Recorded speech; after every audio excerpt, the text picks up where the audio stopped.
Hello, welcome to the RevelatorAlf podcast. So, the future of the Harley Davidson Softails, the cruisers, what is it going to be like? So, would you believe this is the second time recording this video, this podcast, because everything failed. The audio failed on the first one. It's probably a good thing because I probably talked a load of old nonsense in the first one. And so I've had to rethink about what I was going to talk about, and I've sort of organised my thoughts a little bit. I just wonder, with the Softails, the cruisers, what is the future for them coming in 2026? Are we expecting to see something else? I was looking at the lineup for 2025, what is currently available. And over the years, we've seen that it depends which market you're talking about, but the lineup has changed and it's shrunk a little bit. Lots of models have gone as well. Some motorcycles are just not being sold. Let's say in the United States, for example, the Sport Glide has gone. The Fat Bob has also gone as well, of course, as we know. Now, in other markets, let's just say over here in the UK, I'm kind of looking at the websites right now. The Fat Bob is still available, but I would imagine this is a stock that has just been unsold as well, or it could be that they're still producing it for this market. Softail Standard, that's still being sold as the entry level into the cruisers, but Softail Standard is let me have a look at this. It's £14,695 here in the UK. That's £14,999 in the United States. But then you've actually got let's have a look. You've got the Street Bob, which is, let's have a look there, £14,995. And in the United States, this is an interesting one. Street Bob, as we know, is $15.99. So it's not a lot of difference between the Softail Standard and the Street Bob. So you kind of think, well, by the time you've changed your Standard into making it more like a Street Bob with a bigger engine as well, you might as well just buy the Street Bob. So what's the point in the Softail Standard? Unless they made that a lot cheaper. So here's the changes. The future of the 2026, we could see a change in the Softail Standard in terms of pricing, bringing that a lot cheaper, so that is your entry level into the Softails. Then you got a big step up to the Street Bob. But I look at these other bikes and I kind of think, well, is there enough variety in there? Has it stagnated a little bit? Yes, we've had engine changes in terms of extra cubic inches. We've had some electronics packages added to them, rider modes in some cases. But is it great? Is it great for the cruiser lineup? If I was to say, okay, what are going to be the Softail changes, or what should be the Softail changes? Well, I'd say they need to introduce another model. They definitely need to introduce another model. They need to look at their pricing structure. I'll always say that. I think the Softail Standard, they should keep that, but they should just drop the price on that just to make it a marked difference, a real difference between the entry level into the cruiser lineup. And many people will be perfectly happy with that Softail Standard as it is. Just a nice little bike, little sort of bar hoppering around, short distances. It will be great. And, and it would have been the natural progression on for the Sportster. If you had the Sportster before, then you want to go into the cruiser lineup and you say, okay, Softail Standard is pretty much, especially if you had a Sportster 1200 from the past, then you think, actually, Softail Standard, I quite like that. Let me get that. So drop the price on the Softail Standard, maybe add another one in there. Look at the harmonization of all the other models in terms of the electronics, in terms of the lighting. Make all the lighting the same LED lighting. Make sure that you can put rider modes and different like traction control and stuff like that. If you've got it on one bike, let's just put it on all the bikes, that kind of thing. Unless you're just talking about a Softail Standard, which would be a bulk standard bike. I mean, that's the kind of thing that I would say, hey, listen, if you're going to be investing in the cruiser lineup as a company, then you need to start offering variety. Now, you've taken away variety over the years, like with the Deluxe that went, with the Sport Glide in some markets. with the Fat Bob in some markets. You've come out with, obviously the Fat Boy's still there. You still got the Grey Ghost, which they've, turned out as well. Again, but that's just a Fat Boy really in just different clothing, right? But then you kind of look at the Breakout and you think, well, okay, is the Breakout the one to stay? Would that be, the one to go? Originally the Breakout was issued with a 114 engine, then it disappeared, then it came back with a 117 engine. And then you're looking and say, well, if I'm looking at these bikes right now, Lowrider S, Lowrider ST, you got the Street Bob, you got the Fat Boy, you got the Heritage Classic, which I think is always going to be a mainstay. I don't think that's going anywhere. Then you look at the sort of Grey Ghost, the Softail standard, and it depends on which market. You might still have the Sport Glide, you might still have the Fat Bob, whatever it is. But the Breakout seems to me as the one that is most vulnerable to be cut. So it could be a situation that if you're going to make the future of Harley Davidson Softails and cruisers needs to be re-energized for me. It's fallen flat. It's okay, I know we've had advancements in there, but I think overall as a body of model lineup, I think it's stagnated. So there needs to be changes within the models themselves, and I would say the models need to be all be the same in terms of the tech availability, and then the price needs to be adjusted coming down accordingly, but also the Softail standard needs to be a lot cheaper. But you need to maybe take out another one, especially if one isn't selling. And I would imagine out of all of them, the Breakout isn't the one that's selling the most. I mean, I could be wrong there, but I would say the Lowrider S, the Lowrider ST is probably the best. The Fat Boy probably. A good Steady Eddie is going to be a Heritage Classic. I think probably people are looking at the Street Bob. I'm not sure how many would be buying that. I don't have the numbers for that. I don't think there'd be many people buying the Softail standard because the price is so close to the Street Bob. Why would you just buy the Street Bob, and just do your work on that? But you've got to look at next people coming in, or what existing Harley Davidson riders will want to change their bike into and move into a cruiser. There was always a big thing where, Harley Davidson, especially in the United States, everybody's buying baggers. That's their biggest seller. But I feel, my gut feeling here is, and what I've kind of gleaned from the atmosphere or from the ether out there, is that there's less of a push towards Grand Tourers these days.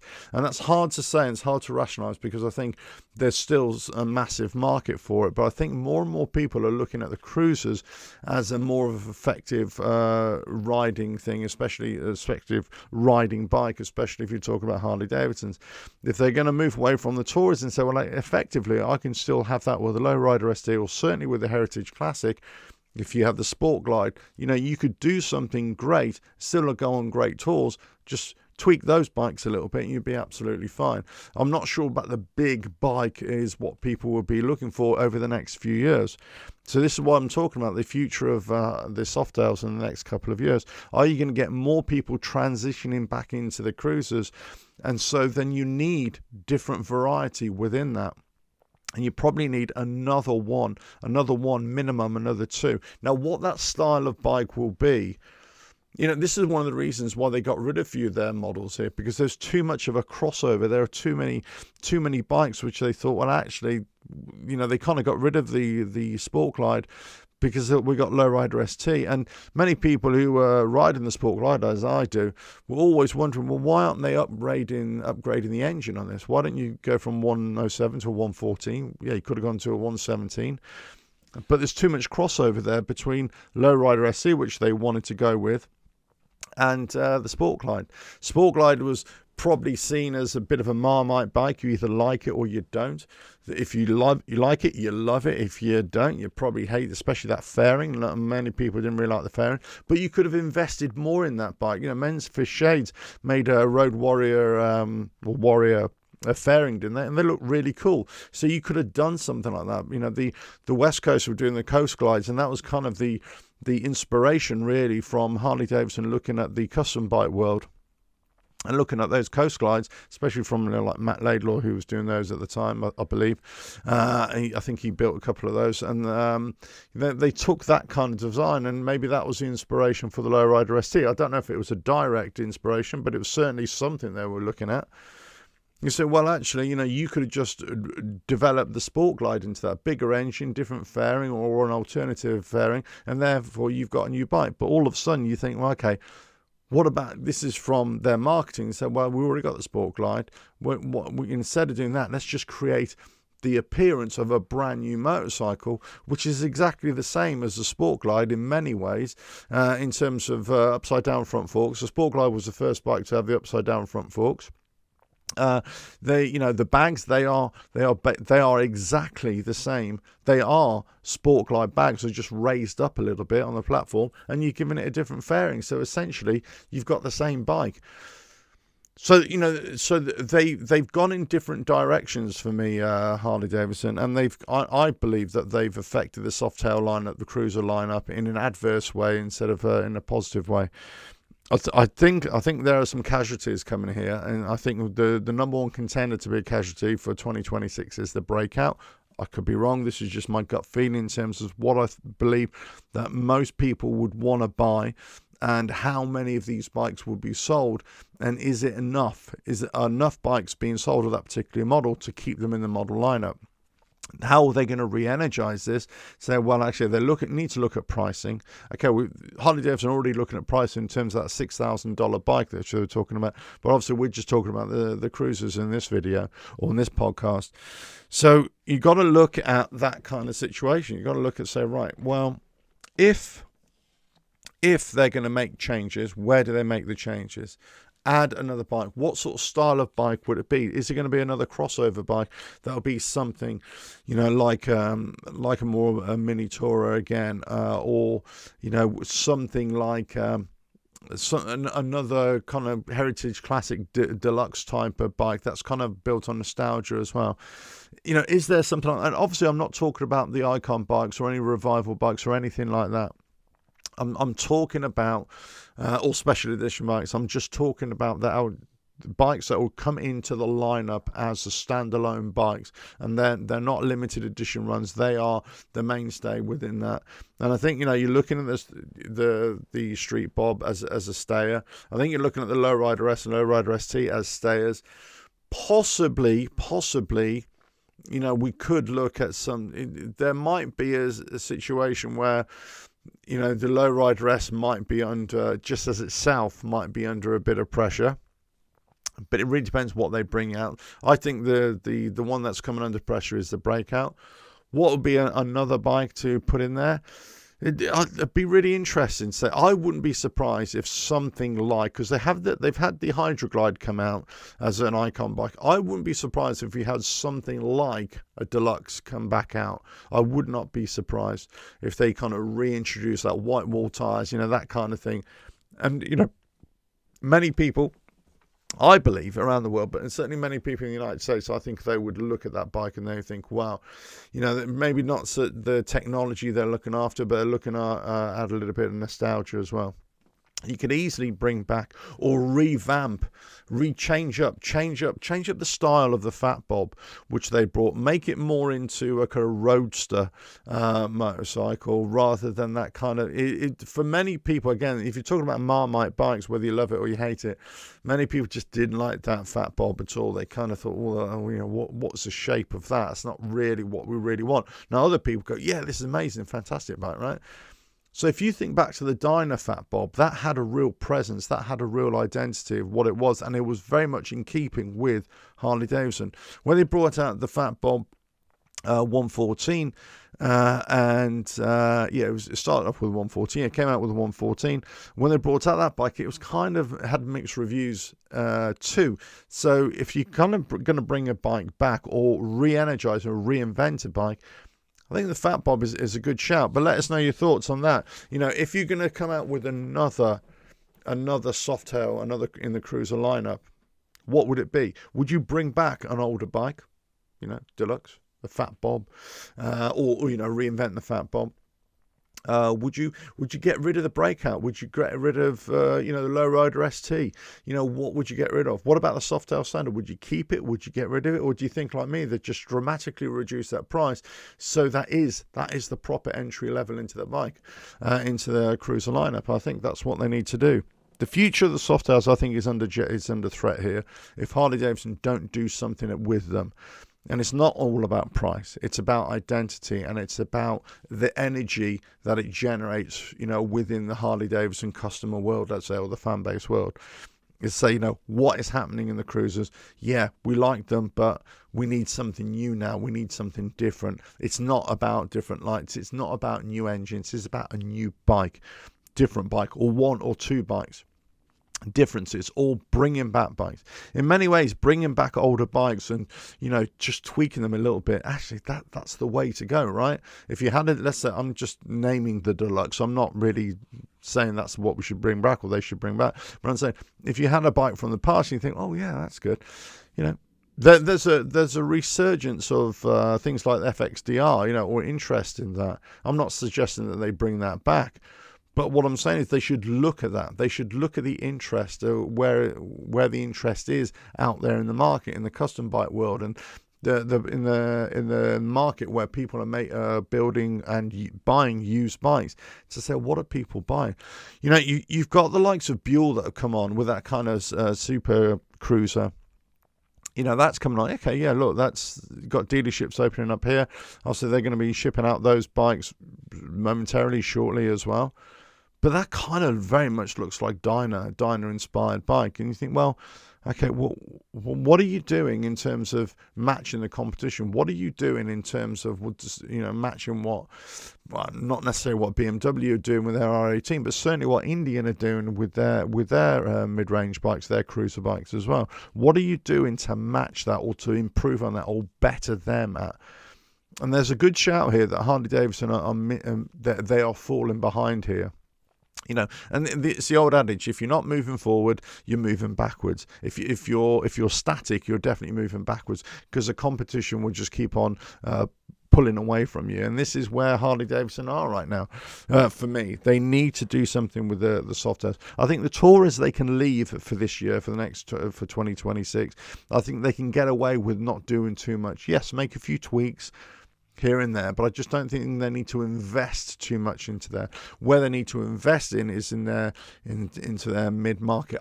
For me, I would always say invest in cheaper bikes, entry-level bikes. If they coulda, woulda, shoulda, didn't, got rid of the Sportster, they should never have done that. Big mistake for me. But we'll have to see what they do with cheaper bikes and what they're going to do with the Revolution Max bikes. Are they going to do something different there? Are they going to try and bring out a Sportster type bike in the Revolution Max? I'm not so sure that would work either, but it'd probably be a better shout than what they've got already. But it's certainly in the cruiser lineup that they need to do something. They need to do something for me. They need to change what they're thinking and how they're approaching this particular segment, and what people want to achieve out of their riding. Are they wanting to start moving away from Taurus? Do people necessarily, newer riders or city riders, do they want to go into that? What about around the world? They know their figures. They know what's selling, what isn't selling. They've also, if they're blind to what the market is showing or what the trends are telling them, then they're obviously missing a big trick here. I mean, it's always very interesting when you talk to people and say, what is your favourite Softail? What's your favourite cruiser? What is the best cruiser? I mean, it's an interesting one, because you kind of look at it and say, well, this is purely subjective. This is down to your own personal opinion and whatever suits you and whatever you like as in a style of bike, a style of riding, right? So it's a perfectly individual thing. But when as a company, as a manufacturer, you'd be looking at something like that, and you'd be saying, okay, well, what are the numbers telling me? What are the figures telling me? What are the sales figures telling me? Is it a Lowrider ST? Is it a Street Bob? What is it? Which are our biggest sellers? So if those are your biggest sellers, those are the ones that you got to keep on pumping out, right? Those are the ones that you got to keep on working on. But you've also got to be looking at which are the ones that are just not selling. Okay, but what do they bring to the market? What do they bring to the company? So I'll give you the case of the Sportster. They weren't bringing much in terms of profit, revenue, or profits to the company on each particular unit, but what they were bringing was a lot of new riders into the brand, a lot of young riders into the brand, and loyal riders who wanted to ride the Sportsters their whole life. So when they got rid of that, they really shot themselves in the foot, because actually they weren't making a lot of profit, but they were bringing a lot of people into the brand who would have then stepped up to other bikes as well, or would just bought Sportsters. So it would have kept everything going. So this is what they need to do. They need to look at which bikes are the best for them economically or financially, but they also need to look at which are the best bikes or best Softails in terms of getting people into riding Harley Davidson, getting them to ride in the cruisers. Personally, I would. You asked me a question, which is the best Softail? I would still say one of the best riding Softails is the one that I've already got, which is the Sport Glide. I'm biased, of course I am, but I think I've ridden them, all of them, and I would say that there's yes, the Lowrider S, Lowrider ST is fantastic. I think the Street Bob is a nice little bike, but I think it's just too small. I think the tank is just too small for what it was, and that was a criticism when it came out. It was a bit too. It wasn't big enough. You consider the old Dyna, the Dyna Street Bob. That was substantial, right? Then it came back. You thought, oh, what's this? Heritage Classic, I think, is one of the best. And I've got to say that. And I say so. If we get rid of the Sport Glide, my bias, I would say the Heritage Classic is your best your best Softail cruiser, and it's traditional, and it's something that people could say, actually, I could tour on this. I could tour on this quite comfortably. I could have two up on this quite comfortably. It's a comfortable ride. And you got lots of things going to it. Now, if you don't like that style, then the Lowrider ST. Look at that. Now, personally, I'm not so keen on the Fat Boy. I'm not, the Grey Ghost here. It's just not my style of bike. And then the Breakout, again, not my style of bike. So, I don't particularly like those cruisers. So I would say, for me, they're not the best. Now, obviously, you're going to have your own opinion. Of course you are. But in terms of what brings people into the fold, well, I would say out of the cruisers, the ones that are going to bring other Harley Davidson riders, let's say, down from the Tourers, then you've got the Heritage Classic and Lowrider ST. And depends if you want to go different markets, you've got the Sport Glide, because they've got bags on them. They've got some kind of touring, easier transition touring capability. If you're coming up from a Sportster, then you're looking at Softail Standard, you're looking at a Street Bob as the next one. But then you're probably looking at the other ones, Lowrider S, something like that. So that's where you're looking at somewhere where those bikes are pulling in other riders, and that's where I would say are the best bikes. The best bike for Harley Davidson is the one that draws in riders from other Harley Davidsons or from other manufacturers, and that's what you want. And when I always say this, when I rode the Sport Glide for the very first time, as I rode all the other ones that I was riding at the time, Softail Slim I liked as well, and I've got to say that was a real nice bike, and I did a video on that as well. But the Sport Glide, I knew almost immediately as I was riding it, the balance that it had, riding the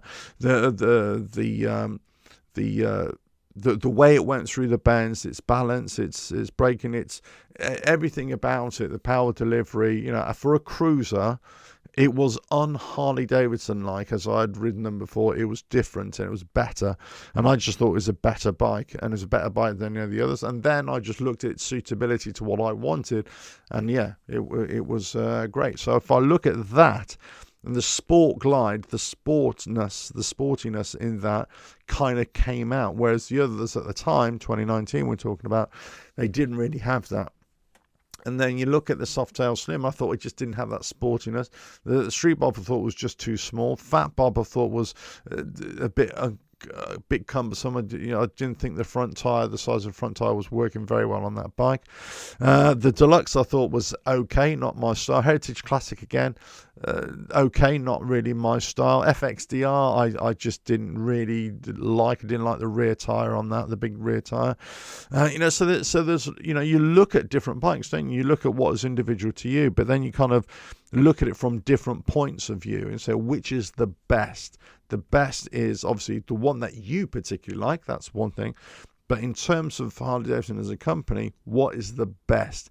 Well, it's on two metrics for me. One that sells the most and gives you the best profits, but it's another, probably the most important one, is which is the one that draws in people, to other riders to you, and especially riders from other brands and new generation riders. And this has always been the criticism of Harley Davidson, right? In recent years, they got rid of the Sportsters, and even though Sportsters were getting quite expensive, but they got rid of those Sportsters, where new riders coming into, and then they bring out those Revolution Max bikes and their Sportster S, which is, I don't think, you might like it, but I don't think they're never a big seller. Those Nightsters never really took off either. Only the Pan America was the one that really took off, and yeah, decent bike, that one. But, they shot themselves in the foot. They didn't really, go to town on those, and poor marketing, poor launches of those bikes, poor designs of those Nightsters. I mean, whoever thinks in their right mind to make a marketing campaign, a launch campaign of a brand new motorcycle, the Nightster, and their lead marketing bit is, this is a bike that, look, we've got all these customizers, all these custom bike builders to take these brand new bikes and rip them apart and just make custom bikes. And you say, well, hold on a minute. That just tells everybody that these bikes are crap and you got to change them straight away. So there is that part that, you want people to customize these bikes, because guess what? That's extra revenue in terms of accessories and everything. But what you're really telling everybody is that these bikes are crap, so they've got to be changed. Whoever came up with that marketing video and everything like that, and that decision to make all the different custom bike builders do those different Nightsters, needs to be sacked, because that was just absolutely atrocious in my opinion. You got to look at these Softails that are available now. How can they be improved? How can they be improved? There's lots of ways they can be improved. They could look at the suspension overall, but I think overall it's pretty decent, right? Especially that monoshock rear suspension. You could look at the engines. You could look at all the problems they've had with the engines over the recent years. You could look at, the issues with, positioning of voltage regulators, the mud guards, that kind of front fenders, that kind of thing on certain bikes, and the damage that it causes to the front of the bike. You could look at some of the electrics. You could look at some of the problems, any of the problems, the engines, the cylinders. They've had ACRs, the problems with those, some electrical issues. You could look at those and say, okay, they need to be making improvements. I mean, Harley Davidson as a company, they need to be making improvements all over the place, right, in terms of the customer services, warranties, their pricing, all sorts of stuff. But on the whole, you could say that the bikes are okay. Yeah, the bikes are good bikes. They're decent bikes. It's just that, they've been very slow to act and rectify certain issues over the years. But they should be at a point now where what they should be improving on is just making these better all around and making them equally better as each other in terms of their existing bikes. That's how they do it. They just make sure that all these bikes have the same functionality. You should have electrics on these bikes or connectors where you can just easily, you don't have to make up your own wiring harnesses. You don't have to get, outside electrical accessory controllers like I've got on my bike. You just plug it into an accessory port, and that is just on the wiring harness, and therefore you've got extra lights.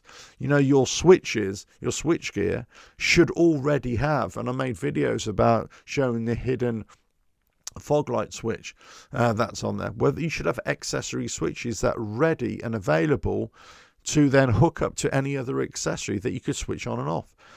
That's it. It should already be there on all the bikes. They should think about this and say, well, what do our customers want to do? They're going to want to do this. They're going to want to add this accessory or this kind of electrical accessory. There we go. In the wiring loom, the connector is already there. All you need to do is just take the cap off the connector, stick your connector to your electrical accessory. Done. The switch already works. That's it. Just make things really easy, and, in terms of, there's so many things. I could be here all day talking about improvements that they should make. But I think they need to look at the Softails. They need to make big changes. Another bike. They need to bring out another model. They need to look at which they perceive as being the best in terms of sales, but also which brings in new riders or existing riders or a loyal fan base. They need to look at the Softail standard in terms of price. They need to look at all of them on price. But they need another bike, and probably they need to look at which bike they're going to get rid of. If they get rid of a bike, the Breakout, for example, if they got rid of that bike, they need to bring in another two, at least, another two bikes to change that. How do they do that? Well, the easiest way to do that is to revive an older bike. Now, they could really shock everybody by saying, oh, hey, we're going to improve everything on the Softails. We're going to homogenize everything, all the lighting, LED lighting, all the electricals, all the riding modes, all the electronics, traction control, ABS, all this kind of stuff, cornering, ABS, all this sort of stuff. We're putting it on all the bikes. Everything's got it now. So all these bikes, all you have to be worried about as a new Softail cruiser rider, which style of bike do you like? Do you like one with bags, Heritage Classics, a Lowrider ST? Do you like something that's more stripped back, Lowrider S, Street Bomb? Do you want something really lightweight, something that's very basic that you can, build upon? That kind of thing. That's all they need to do. Then they need to say, right, okay, how can we improve the lineup? Well, we're going to bring out this different bike. I always thought that if they brought back the Fat Bob, they need to redesign that Fat Bob. As I say, they need to redesign it. I think that Fat Bob needs to be a roadster, something like. Look at what Triumph have done with their bikes. Look at what, even what Indian have done with a couple of their bikes as well. Look at other manufacturers, what they've done and how they've brought out bikes that are kind of a cruiser, but they're also little roadsters as well. They look great. They're selling great as well. Why can't you do it? I mean, if you're going to make a cheap bike, in terms of $6,000 bike, then do something like that as well. What people want to buy. If you're going to introduce bikes into the Revolution Max kind of, with that Revolution Max engine, then do something that people are going to look at and go, wow, that's a really cool bike. I really, really like that. Do something like that. Don't sell bikes that people don't want to buy or can't afford to buy. You would think this is 101 stuff, right? You would think this is very basic understanding. Make product that people want to buy and make product that people can afford to buy. And if they can't afford to buy it, they aspire to buy it, but it's still that they really want it. Now, we're not talking about an aging out demographic here. We're talking about consistency, all levels, all age groups. Make sure that you build product or make product that lots of different people of different persuasions, of different financial situations will want to buy or aspire to buy. And Harley Davidson used to have that, and they've kind of gone off the board a little bit, especially in the cruisers. I think they've gone off the board. I think they've been slow to react in lots of different ways. They've been slow to rectify lots of different issues over the years, but they've also been slow to offer something new and to keep it re-energized. Just imagine, there was a time in the early days of the MH, 2018, 2019, 2020, where it seemed to be there was a lot of movement in the cruiser lineup. And many people were critical of Harley Davidson in terms of you got too many bikes here. And I kind of agreed with it as well. But it depends which way you're looking at it. If you got too many bikes that are not selling, I get it, absolutely right. And if you got too many bikes that are exactly the same or very close to it, I get it as well. But if you got lots of bikes, but they are different, then you kind of think, no, you're offering a lot of variety here. But fundamentally, underneath, they're the same, right? It's still the Softail chassis, it's still the same engine or various types of engine. It's essentially still the same. So if you're just tweaking it for appearance, then actually you can make a lot. You can do a lot with that marketplace. There's lots of things. I mean, as I say, I've already mentioned, they made changes with the engine. Are the M8 engines the best? I read comments. Of course I do. And I read comments. I sometimes watch other videos and I read what other people are talking about. And I get emails from lots of different people all over the world. So thank you for all of those and keep those coming as well. I really appreciate it. And if I can help with any questions, I'll certainly always try to. But I can't always offer the solution, of course. But, are the M8 engines are the best? I think, well, it depends what you're looking for. It depends what people want, right? I think overall the M8s have been a success. They've had lots of problems. Yes, there are lots of issues.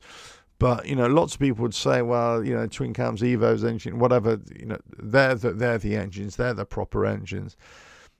And I think it's not only an engine issue. I think it's also the way they operated, fuel injection, the electronics on board, that kind of thing. This is where it's lost a lot of favour. The sound of them, the ticking sound, those early problems with the cylinders, the oil pump issues or deficiencies, all the issues that you've had. And then, everybody would say, or I get lots of comments, oh, well, we have to change this on our bike. We have to upgrade it, so on and so forth. Well, that's always happened with Harley Davidsons. I've never known an era of a Harley Davidson where, owners haven't done something to their engines or improved them or upstaged them or stuff like that. So that's always been a thing. That's never going to change, or that hasn't changed. So if but I would say that of my experience of limited Harley Davidson experience prior to owning my bike, I was only rode them. I didn't actually have hands-on in terms of tools and working on engines and electrics and everything like that. I would say out of the ones that I've ridden, the M8s were the ones that I liked the best. I'm not saying they're the best because, I'm not there with you, right? Because everybody's going to have a different opinion. But I would say overall, they're very good engines. And I'll say overall, just putting aside all the problems that they've had and all the issues, I think they're great engines. I still say that the 107 engine, which is still in my bike, is a great engine. Overall, I think it's a great engine. People would say, oh, well, you need the 114, you need the 117, you need the 121. I mean, how much higher do we need to go? So what you're saying is if you go back to the twin cams, the Dynas bikes and all that sort of stuff, those engines, those 103s, whatever they were, 96s, they're not good engines. And you're like, well, no, they're good engines as well. They're great. The 107 was just their first engine, and the M8, perfectly reasonable. Perfectly, we're not talking about sports bikes here. We're not talking about, ultimate performance here. We're talking about that adequate grunt, adequate torque, and it was great. And then you want a little bit more, 114, slightly different performance profile, 117, slightly different performance profile. But when I look at something like for like, the way normal people ride, there isn't a great deal of difference. It's only if you open it up a little bit, then you notice, but it's not a huge difference. There is a difference, but not a huge difference in terms of overall performance and the way they operate. So I think that's a testament to the bikes themselves, or the engines, I say, testament to those. They're great in terms of that. But, you kind of look at, well, are they the best engines? That's open to interpretation. I think they're very good engines. I do question whether you need all these different engine sizes to keep on going up and up and up. It sells, it's marketing, it feeds into that ego, that Harley Davidson ownership ego. To, hey, look, I've got the biggest engine. Like here, I've got a 131 in this engine. I wouldn't be surprised if we see bigger engines in the Tourer lineup again. That kind of thing, just to keep on going up. I wouldn't be surprised if they extended the VVT to different models as well. I wouldn't be surprised if we saw, possibly a signature engine going into a cruiser bike, let's say a 121 or something like that. Who knows? But in terms of the engines, I think they're really good. But again, I thought the engines prior to the M8s were decent engines as well. Especially the thing is with the M8s that, even the twin cams really, actually, they were really good. But in terms of just people getting on bikes and having a bike that was kind of maintenance free for most people, unless you have problems, of course, then I think, I don't have any data to support this, but my gut feeling is that they suited people with little, they're more reliable, I think, and they're little to no mechanical experience, and I think that suited people a lot more. because my impression is that more and more people were just doing periphery stuff with the M8 engines, not doing the major engine work. And then obviously some were forced into it, but then obviously it's just a style of upgrading, you know, doing cams and all that sort of stuff. But I think if you say, look into people and say, okay, I've got a stock 107, I've got a stock 114, I've got a stock 117. Yes, there is a difference between a stage 2, stage 3, stage 4, whatever. Of course there is on bikes. But in terms of, let's just say, if you're riding with a group of pals and somebody's got a 107, another one's got a 117, you know, they'll be quicker off the line, let's say. But in terms of getting to a destination or riding together, that 107 is going to be perfectly happy, perfectly good to ride alongside or another 117 or a 121. There's not going to be any difference in terms of your journey, in terms of the way you get somewhere. So overall, I think the M8 engines across the board are probably the best Harley Davidson engine that I experienced, or that I certainly worked on or worked around or rode with.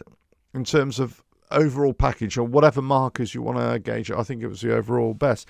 But I do concede that the previous engines were great as well. There wasn't any issues from my part on the previous engines. I mean, one of the things I just touched on there in terms of the engines is the relationship between the mechanical and the electrical. And I get the questions this all the time, or comments on videos, but comments on videos I've made about electrical before, where people say, okay, do you need the ECM? Do you need the BCM? And I always say this, well, yes, you do if you're operating within the Harley Davidson system, the CAN bus system. If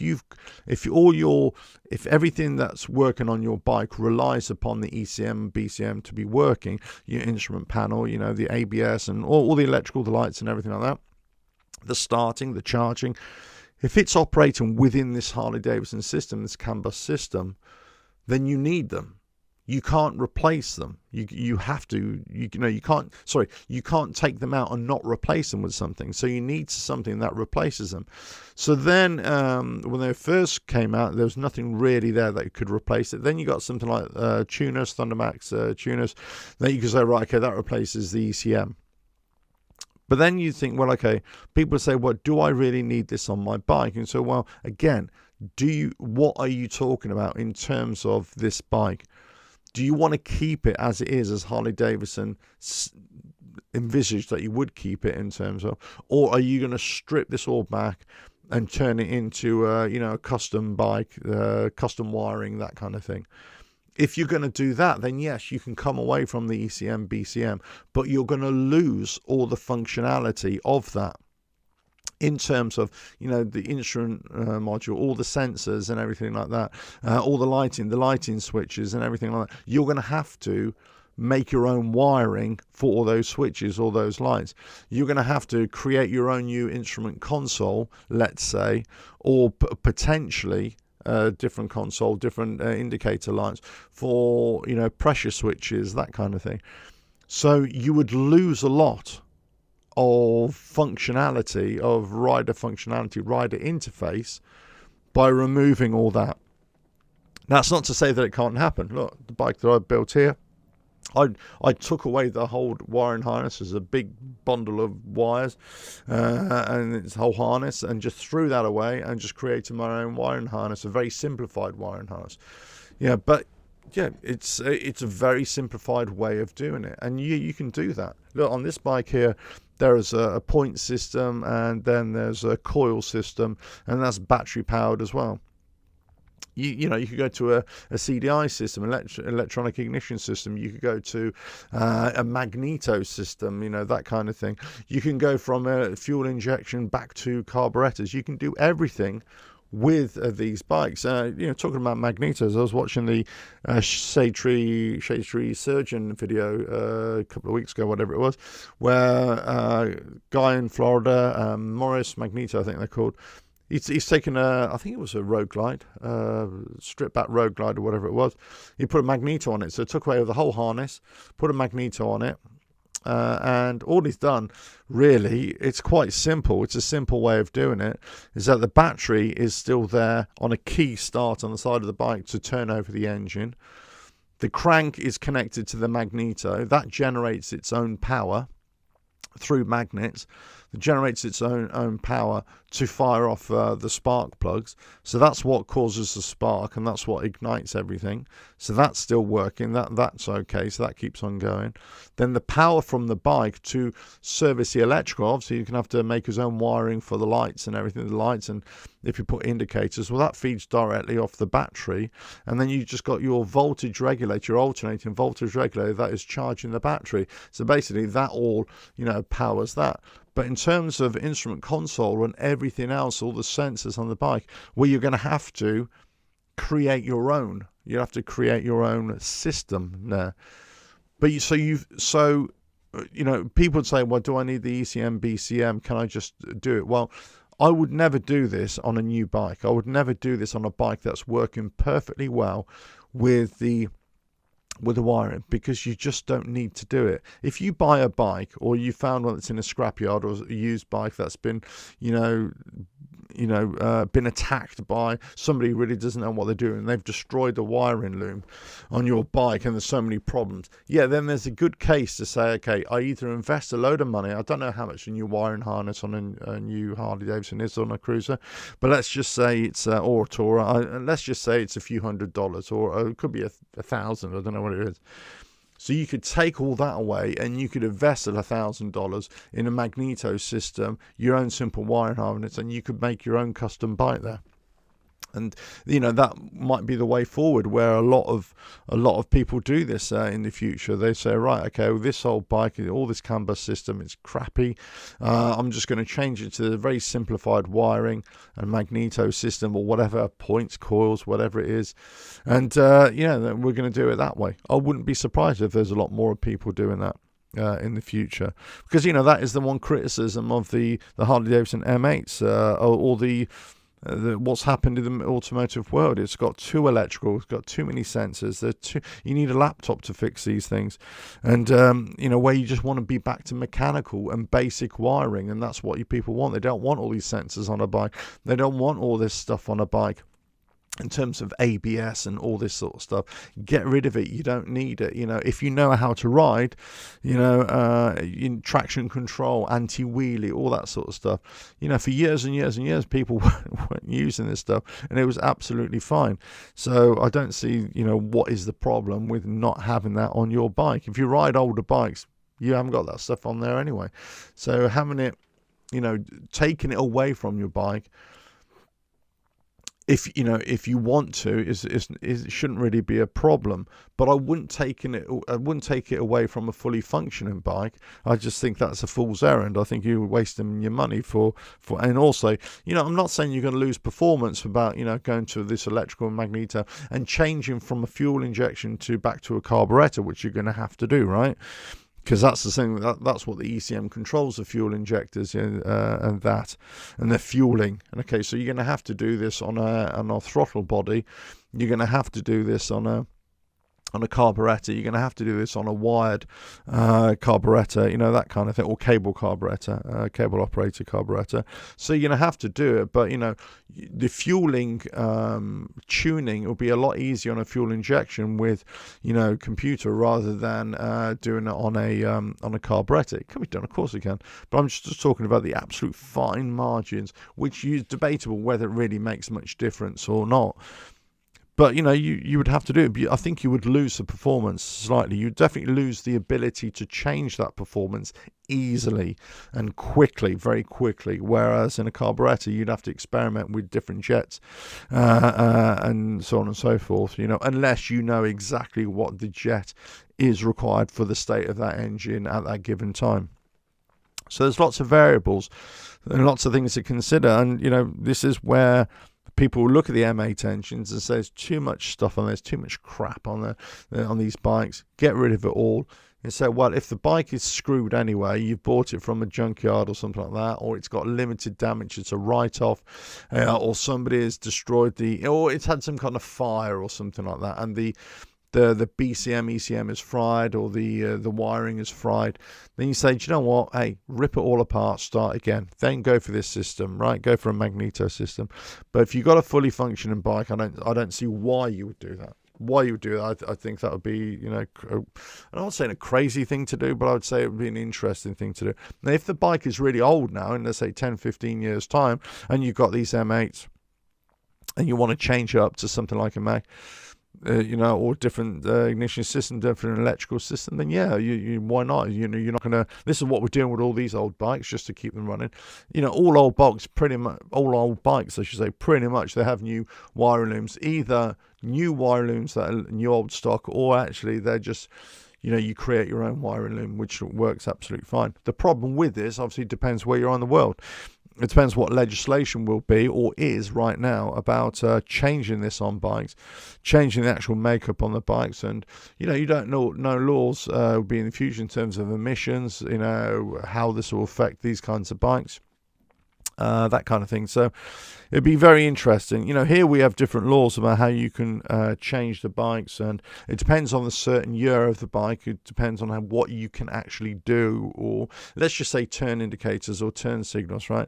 It's only up to a certain age that you don't have to have them on the bike. Afterwards, you have to have them on the bike, and they have to be working as well. So it's interesting. It'd be interesting to see, what would be the situation here with these bikes, and where they can be sold or where they could be ridden as well. So, but it's an interesting thing. When I say get this question all the time in terms of ECM, BCM, and I always say this, where you'll need it if you're going to keep on continuing, or you want your bike to continue working as it is, right? Then if you want to take those away, then you need something to replace it, and it gives you the same functionality, or ideally it gives you better functionality and better interface and better riding experience and better performance on the bike as well. So, in terms of ECM, stock maps, putting on a tuner, a different map on, right? So, you want something like that. I would say, from Harley Davidson's point of view, if you're looking at our overall improvement, I would love to see a very easy interface on every bike, regardless, doesn't need a tuner, but something where you could just go into mode settings and you could just change ABS sensitivity, change traction control sensitivity, change throttle sensitivity, change all this sort of stuff that you could do on a tuner, but it's already on the bike. So you just go into the settings and, just change that, done. Many other manufacturers do this. Many other motorcycle manufacturers do this. Sports bikes, adventure bikes, that kind of stuff. Lots of bikes, even smaller bikes, have got this ability now. I think Harley Davidson should have done that. Should have done this a long time ago. Should be doing it now. But anyway, what's the future of Harley Davidson Softails? 2026. Personally, I think they need to change things up. I don't think they need to bring in, they need to re-energize it. They need to reinvigorate the Softails for me.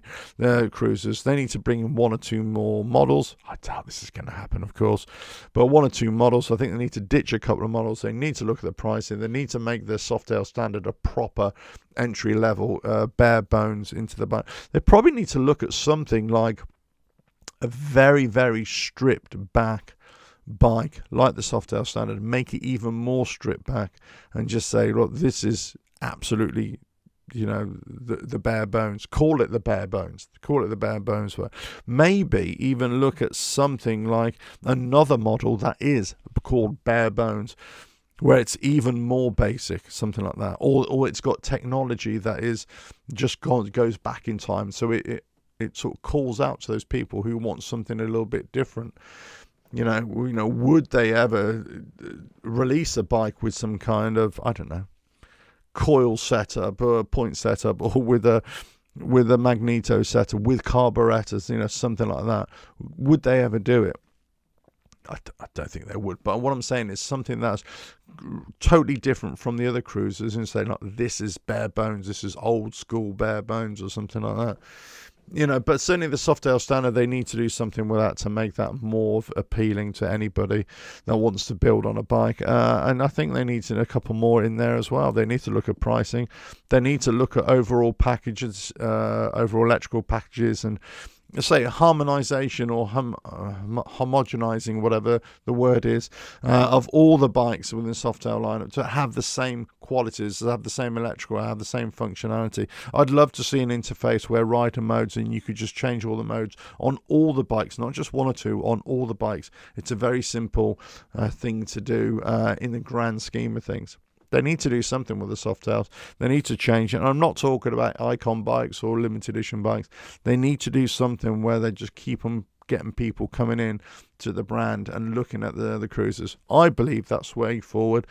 I think in the future, we're going to be, the next couple of years, we're going to be looking seriously at whether the Tourers are I'm not just, possibly not in the United States, but certainly as a global motorcycle, whether they're the bikes that people really want, or whether it's the cruisers that what people really want, all the smaller bikes. I think the trend anyway in the motorcycle industry is people going down in smaller bikes anyway, smaller engine bikes, more efficient bikes, just more fun bikes, just get on, go, no messing around. And I think that's probably what Harley Davidson will be looking at.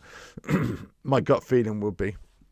Not in the dramatic sense that other manufacturers have done, but certainly I think they'll be looking at an emphasis to go back into the cruisers, put a lot of emphasis into the Tourers, go into the cruisers, let the Tourers stagnate for a little bit, make small tweaks there, but certainly the big changes are going to come in the cruisers. Let us know your thoughts in the comments below of anything that I've discussed here. Let me know what you think, and well, catch you again on another video coming very soon. We're going to find out what's going to happen with Harley Davidson and all the other manufacturers as they release all their new bikes for 2026 in the coming month or so. So let's see what happens and see if they excite you, if they don't, if they disappoint you, or if you think they've done a good job. Let us know your thoughts, but we'll soon find out, won't we? Catch you again on another video, another podcast, whatever it is, coming very soon. Catch you again. Bye now.